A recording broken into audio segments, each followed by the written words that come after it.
सन 95 हिजरी की एक बाबरकत रात में बसरा के एक नेक सीरत इंसान इस्माइल के घर में बेटी की पैदाइश हुई।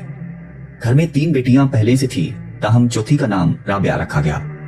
हजरत राबिया बसरी का शुमार इस्लाम के उन पाक खवातीन में होता है जिनकी जिंदगी इब्तिदा से इंतहा तक दरवेशी और बेनियाजी का मिसाल है। पैदाइश की रात आपके वालिद के यहाँ ना तो इतना तेल था कि जिससे नाफ की मालिश की जाती और ना ही इतना कपड़ा था जिसे आपको लपेटा जा सकता। हालांकि बदहाली का ये आलम था कि घर में चिराग तक न था। आपकी वालिदा ने वालिद से कहा कि पड़ोस में से थोड़ा सा तेल मांग लाओ ताकि घर में कुछ रोशनी हो जाए। तो आप सिर्फ हमसाये के दरवाजे पर हाथ रखकर वापस आ गए और कहने लगे कि दरवाजा नहीं खुल रहा है, क्योंकि आप ये अहद कर चुके थे कि खुदा के सिवा कभी किसी से कुछ नहीं मांगूंगा। राबिया बसरी ने जब होश संभाला तो वालिद का सहारा उनके सर से उठ गया और कहत साली की वजह से आपकी तीनों बहनें भी आपसे जुदा होकर न जाने कहां मुकीम हो गई।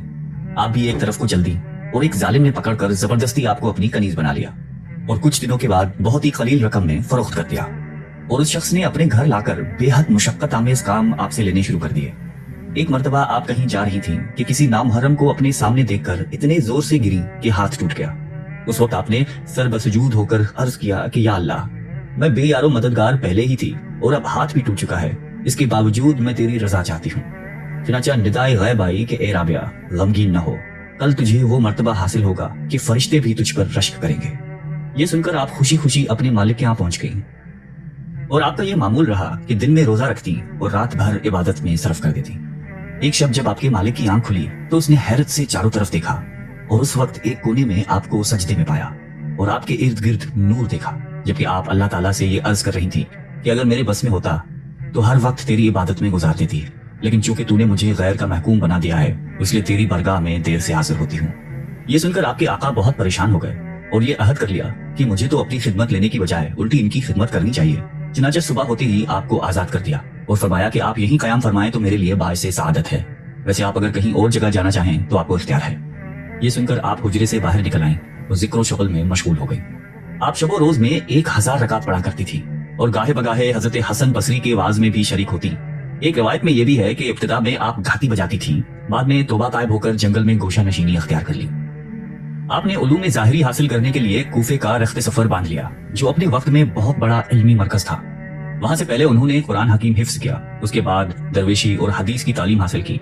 इतनी महारत हासिल की कि आपका वाज सुनकर बड़े बड़े मुहद्दिस और फक़िया हैरान रह जाते थे। उनकी बारगाह मारिफत में बड़े बड़े उलमा और सूफिया हाजिर होते थे।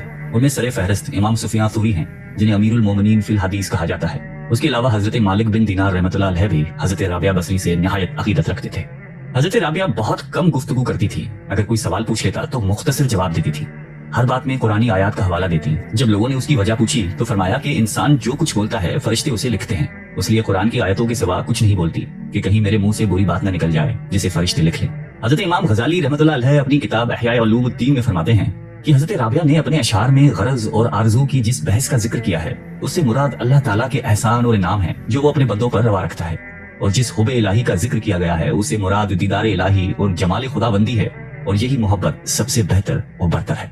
एक दफा लोगों ने आपसे सवाल किया कि आप निकाह क्यों नहीं करती, तो फरमाया कि मुझे 3 बातों का अंदेशा है, अगर उनमें से मुझे निजात मिल जाए तो मैं निकाह कर लूं। पहली ये कि मरते वक्त ईमान सलामत ले जाऊंगी या नहीं। लोगों ने कहा कि मालूम नहीं। आपने फरमाया कि दूसरी ये कि मेरा इमाल नामा दाएं हाथ में दिया जाएगा या बाएं हाथ में, और तीसरा ये कि कयामत के दिन एक ग्रोह को बिश्त में दाएं तरफ से ले जाया जाएगा और दूसरे ग्रोह को बाएं तरफ से, तो मैं किस जानिब से जाऊंगी। लोगों ने जवाब दिया कि हमें तो इल्म ही नहीं है। तो हजरत राबिया फरमाती हैं कि जिसे इतने सारे गम हो वो औरत शोहर की ख्वाहिश कैसे कर सकती है। उसका दिल हर वक्त खौफ इलाही से मामूर रहता था। वो अपने खौफ जहन्नम और ख्वाहिश जन्नत से बेनियाज होकर खुदा को याद करती थी। उनका अकीदा ये था कि खुदा को याद किया जाए क्योंकि वो वहदहू ला शरीक है। उस मोहब्बत का मकसद बारी ताला की खुशनुदी हासिल करना हो, उसका दीदार हासिल करना हो। आप हमेशा रोती थी, फरमाया करती थी कि मैंने सिर्फ अल्लाह ताला ही से मोहब्बत की है, डरती हूँ कि मरते वक्त आवाज ना आए कि राबिया तू हमारे लायक नहीं। वो हमेशा खुरदुरे कंबल का कुर्ता पहनती थी और वसीयत फरमाती थी कि मरने के बाद इसी में दफन की जाऊं। उनके इंतकाल के बाद एक खातून ने उन्हें ख्वाब में देखा कि बहुत ही कीमती रेशमी कुर्ता पहनी हुई थी। खातून ने सवाल किया कि कंबल का कुर्ता कहाँ गया, तो जवाब में कहने लगी कि रहमान ने उस कुर्ते के बदले में ये कुर्ता अता फरमाया है। उस औरत ने कहा कि कुर्बे इलाही के हुसूल का कोई तरीका बताएं, तो जवाब दिया कि कुर्बे इलाही के लिए याद इलाही से बेहतर कोई चीज नहीं। अक्सर वो अशार पढ़ा करती थी जिनका तर्जुमा कुछ यूं है, ऐ मेरे आका, बंदे खिलवतों में तेरा कुर्ब ढूंढते हैं, तेरी अजमत के गीत समंदर में मछलियां गाती हैं, और तेरे मुकद्दस जलाल की वजह से मौजें एक दूसरे से टकराती हैं। दिन की रोशनी, रात की तारीकी, घूमने वाले आसमान, मुनव्वर चांद, चमकीले तारे सब तेरे सामने सजदा करते हैं और हर चीज एक अंदाज के मुताबिक है, क्योंकि तू गनी और कहार है। वो अपनी दुआएं अपने अशार के जरिए बयान करती थी। उस दुआ को अक्सर रातों को छत पर जाकर पढ़ा करती थी। ए मेरे मालिक, सितारे चमक रहे हैं और सब लोगों की आंखें नींद से बंद हैं और हर कोई अपनी खिलवत में है। मैं यहाँ तेरे साथ अकेली हूँ। ए मालिक, अगर मैं दोज़ख के अजाब के खौफ से तेरी इबादत करती हूँ तो तू मुझे दोज़ख में झोंक दे। अगर मैं जन्नत की तवक्को में तेरी इबादत करती हूँ तो मुझे जन्नत से महरूम कर दे।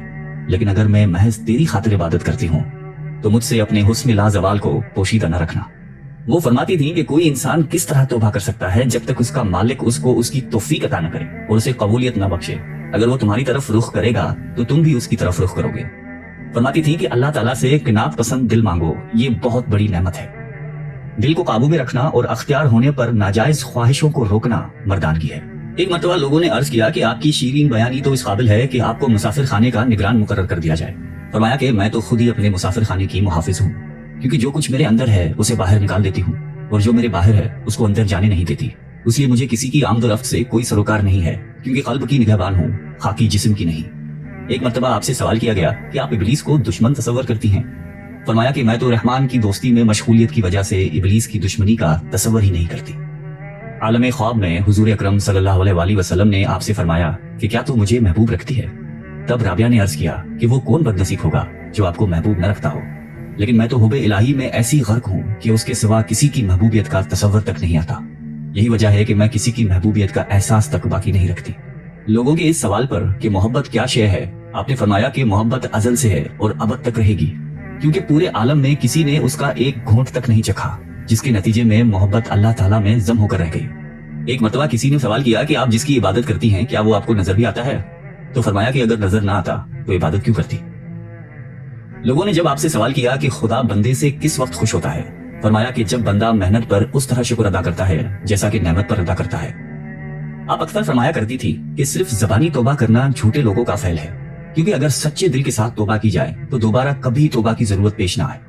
फिर फरमाया कि मारिफत तवज्जो अल्लाह का नाम है और आरिफ की शनाख्त यह है कि वह खुदा से पाकीज़ा कल्ब तलब करे और जब अता कर दिया जाए तो फिर उसी वक्त उसको खुदा के हवाले कर दे, ताकि हिजाबात हिफाजत में महफूज रहकर मखलूक की निगाहों से पोशीदा रहें। हज़रत साले आमरी अक्सर ये फरमाया करते थे कि जब मुसलसल किसी का दरवाजा खटखटाया जाता है तो आखिरकार किसी न किसी वक्त खोल ही दिया जाता है। राबिया बसरी ने आपका ये जुमला सुनकर सवाल किया कि आखिर वो कब खुलेगा, क्योंकि वो तो कभी बंद ही नहीं हुआ। ये सुनकर हज़रत साले को आपकी दानिशमंदी पर मुसरत हुई और अपनी कम अकली पर रंज हुआ। कुछ लोग जियारत के लिए हाजिर हुए तो देखा कि आप दांतों से गोश्त काट रही हैं। उन्होंने सवाल किया कि आपके यहाँ चाकू छुरी नहीं है जो दांतों से काम ले रही हैं? फरमाया कि मैं महज उस खौफ से चाकू छुरी नहीं रखती कि कहीं वो मेरे और मेरे महबूब के रिश्ते को मुनक़ता न कर दे। एक मरतबा आपने 7 शब रोज मुसलसल रोजे रखे और शब में कतन आराम नहीं किया, लेकिन जब 8वें दिन भूख की शिद्दत की नफ्स ने फरियाद की कि मुझे कब तक अजियत दोगी, तो उसी वक्त एक शख्स खाने को कोई शय प्याले में लेकर हाजिर हुआ। आप लेकर शम्मा रोशन करने उठी, उसी वक्त गिर के टूट गया। उस वक्त आपने एक दिल रोज आह भरकर अल्लाह ताला से अर्ज किया कि मेरे साथ क्या मामला किया जा रहा है। निदा आई कि अगर दुनियावी नेमतों की तलबगार हो तो हम अता किए देते हैं, लेकिन उसके एवज में अपना दर्द तुम्हारे कल्ब से निकाल लेंगे, इसलिए कि हमारे गम और गमे रोजगार का एक कल्ब में रहना मुमकिन नहीं है। ये निदा सुनते ही दामने उम्मीद छोड़कर अपना दिल दुनिया की मोहब्बत से इस तरह खाली कर दिया कि जिस तरह मौत के वक्त मरने वाला उम्मीद जिंदगी तरक कर कल्ब को दुनियावी तस्वुरात से खाली कर देता है। और उसके बाद आप भी दुनिया से उस तरह किनारा कश हो गई कि हर सुबह ये दुआ करती कि अल्लाह मुझे इस तरह अपनी जानिब मुतवज्जा फरमा ले कि अहले जहान मुझे तेरे सिवा किसी काम में मशगूल न देखे। हजरत अब्दुल वाहिद आमरी बयान करते थे कि एक मरतबा मैं और हजरत सुफियान तूरी राबिया बसरी के मिजाज कुर्सी के लिए हाजिर हुए तो कुछ ऐसे मरतूब हुए कि लब कुशाई की हिम्मत ही नहीं हो सकी। हत्ता कि राबिया ने खुद ही फरमाया कि कुछ गुफ्तगू कीजिए, तो हम दोनों ने अर्ज किया कि अल्लाह ताला आपका मर्ज दूर फरमा दे। राबिया ने फरमाया कि अल्लाह ताला आपका मर्ज दूर फरमा दे, और मैं इस अता करदा करिश्मे का शिकवा कैसे कर सकती हूँ, क्योंकि ये किसी दोस्त के लिए भी मुनासिब नहीं कि रजाए दोस्त की मुखालफत करे। फिर हजरत सुफियान ने पूछा कि आपको किसी शय की ख्वाहिश है? फरमाया कि तुम साहिब मारिफत होकर ऐसा सवाल करते हो, और बसरा में खजूर की मौजूदगी के बावजूद 12 साल से कुछ खाने की ख्वाहिश है, लेकिन मैंने महज उसलिए नहीं चखी कि बंदे को अपनी मर्जी के मुताबिक कोई काम नहीं करना चाहिए, क्योंकि रज़ा इलाही के बगैर कोई काम करना कुफ्र के हम माने हैं। फिर हजरत सुफियान ने अपनी दुआ के लिए दरख्वास्त की तो फरमाया कि अगर तुम्हारे अंदर हुबे दुनिया न होती तो तुम नेकी का मुजस्मा होते। उन्होंने अर्ज किया कि ये क्या फरमा रही हैं? آپ نے کہا کہ سچ بات کہہ رہی ہوں، کیونکہ اگر ایسا نہ ہوتا تو تم کم عقل باتیں نہیں کرتے۔ اس لیے کہ جب تمہیں یہ علم ہے کہ دنیا فانی ہے اور فانی شے کی ہر شے فانی ہوا کرتی ہے، اس کے باوجود بھی تم نے یہ سوال کیا کہ آپ کو کس شے کی خواہش ہے۔ یہ سن کر سفیان نے مہوے حیرت ہو کر بارگاہ الہی میں عرض کیا کہ یا اللہ، میں تیری رضا کا جویا ہوں۔ رابعہ نے فرمایا کہ تمہیں رضا الہی کی جستجو کرتے ہوئے ندامت نہیں ہوتی، جبکہ تم خود اس کی رضا کے طالب نہیں ہو۔ حضرت مالک بن دینار کہا کرتے تھے کہ ایک مرتبہ بغرض ملاقات رابعہ کے یہاں پہنچا تو دیکھا کہ ایک ٹوٹا ہوا مٹی کا لوٹا ہے جس سے آپ وضو کرتی ہیں اور پانی پیتی ہیں، اور ایک بوسیدہ چٹائی ہے جس پر ایک اینٹ کا تکیہ بنا کر سوتی ہیں۔ میں نے عرض کیا کہ میرے بہت سے احباب مالدار ہیں، اگر اجازت ہو تو ان سے آپ کے لیے کچھ طلب کروں۔ آپ نے سوال کیا کہ کیا مجھے اور تمہیں دولت مندوں کو رزق عطا کرنے والی ایک ہی ذات نہیں ہے؟ تو پھر کیا درویشوں کو ان کی غربت کی وجہ سے اس ذات نے فراموش کر دیا ہے؟ میں نے عرض کیا کہ ایسا تو نہیں ہے۔ فرمایا کہ جب وہ ذات ہی فرد کی ضروریات سے واقف ہے تو پھر ہمیں یاد دہانی دلانے کی کیا ضرورت ہے، اور ہمیں اس کی خوشی میں خوش ہونا چاہیے۔ مشائخین بصرہ میں سے ایک شیخ آپ کے ہاں جا کر بیٹھے اور بیٹھے بیٹھے دنیا کی شکایتیں کرنے لگے، تو رابعہ نے فرمایا کہ غالباً آپ کو دنیا سے بہت لگاؤ ہے، کیونکہ جو شخص جس سے زیادہ محبت کرتا ہے اسی کا ذکر بہت زیادہ کرتا ہے۔ اگر آپ کو دنیا سے لگاؤ نہ ہوتا تو آپ کبھی دنیا کا اس کثرت کے ساتھ ذکر نہ کرتے۔ وفات کے وقت آپ نے مجلس میں حاضر مشائخین سے فرمایا کہ آپ حضرات یہاں سے ہٹ جائیں، ملائکوں کے لیے راستہ چھوڑ دیں۔ چنانچہ سب باہر آ گئے اور دروازہ بند کر دیا۔ اس کے بعد اندر سے یہ آواز سنائی دی کہ اے مطمئن نفس، اپنے مولا کی جانب لوٹ چل۔ اور جب کچھ دیر کے بعد اندر سے آواز آنا بند ہو گئی تو لوگوں نے جب اندر جا کر دیکھا تو روح قفس انصری سے پرواز کر چکی تھی۔ مشائخین کا قول ہے کہ رابعہ نے خدا کی شان میں کبھی کوئی گستاخی نہیں کی اور نہ کبھی دکھ سکھ کی پرواہ کی، اور مخلوق سے کچھ طلب کرنا تو درکنار، اپنے مالک کے حقیقی سے بھی کچھ نہیں مانگا، اور انوکھی شان کے ساتھ دنیا سے رخصت ہو گئی۔ انا للہ و انا الیہ راجعون۔